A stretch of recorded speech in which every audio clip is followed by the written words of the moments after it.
Good morning, everyone.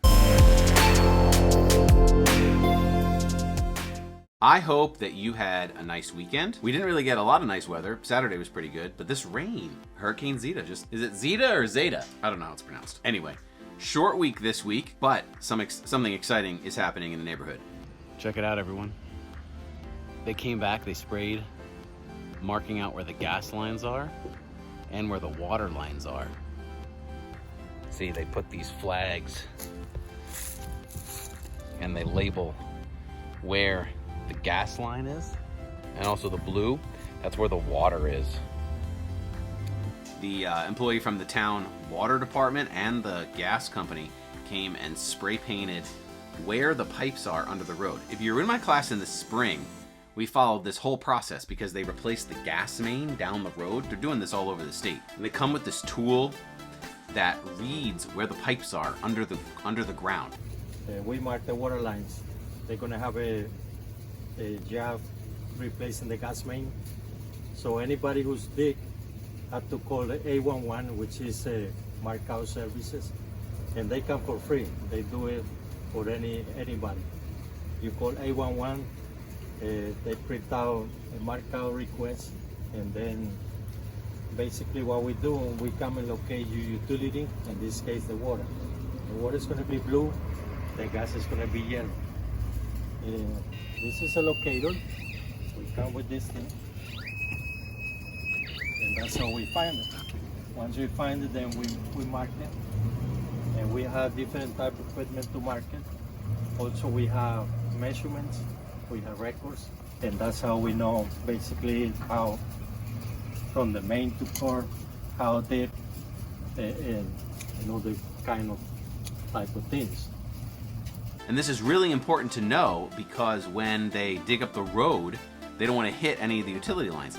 So it's a free service. If you're ever going to dig in the ground with any sort of depth like they're going to do with the pipe, you have to call this service, 811 service. They come, they mark out where all the pipes are so that you don't hit anything and, mess up the whole town.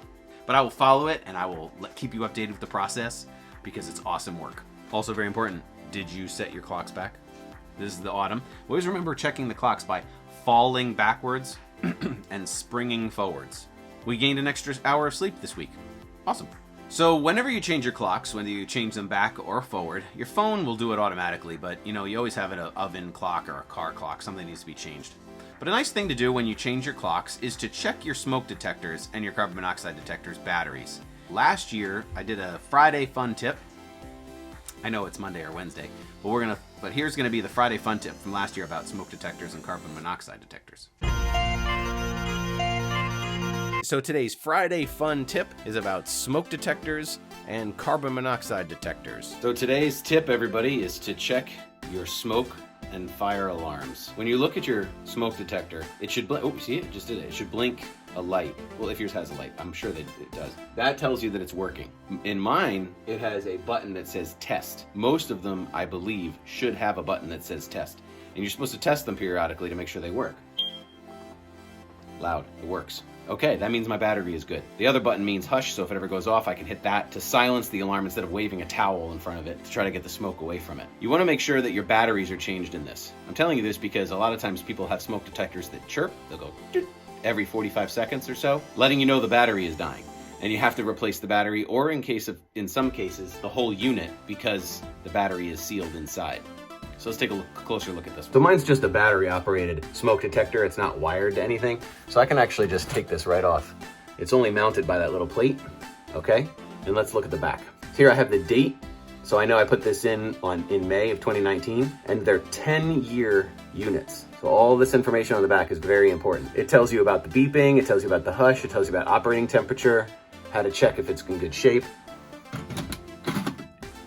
Another good thing to have is a carbon monoxide detector. If you have gas coming to your house, which clearly we do because they're just replacing the gas lines, if you have anything that burns fuel in the home, somewhere you need to have these. And carbon monoxide is very dangerous, and these are not that expensive, so make sure you have one. This one is a battery operated 10-year, similar to the smoke detector. There goes the green light. I know it's working. So there you go. Make sure that your house is compliant with the carbon monoxide laws so you don't have any toxic gas in your house. If your smoke detector or your carbon monoxide detector starts to make a chirp every few seconds, it means the battery is dying. But if yours is connected to some sort of monitoring station, or they're hardwired in, they sometimes have a battery backup inside. So when you pop open the top, there'll be a wire because it's wired to power. But when you it's just a little plastic tab. When you disconnect that wire, you'll see the flap for the battery, and usually they have a 9-volt battery inside, and that's what you have to replace in order to stop it from chirping. And then you connect the little connector back in and put it back on the ceiling. I have a couple links below this video on the homepage for you about smoke detectors. So educate yourself about smoke detectors. It's very important. It's your safety. And if you have a landlord that maintains this stuff, you got to tell them about these chirping smoke detectors and make sure that they're tested and well maintained. It's very important.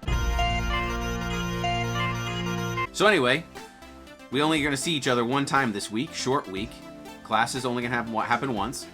Going through the grades, going through the grade book, I want everybody to look, check grades, and see what you're missing.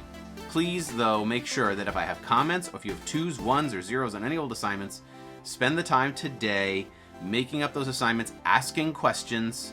If you need any clarification, I'd be happy to make a screencast or a demo video a different way to show you what you need to get done.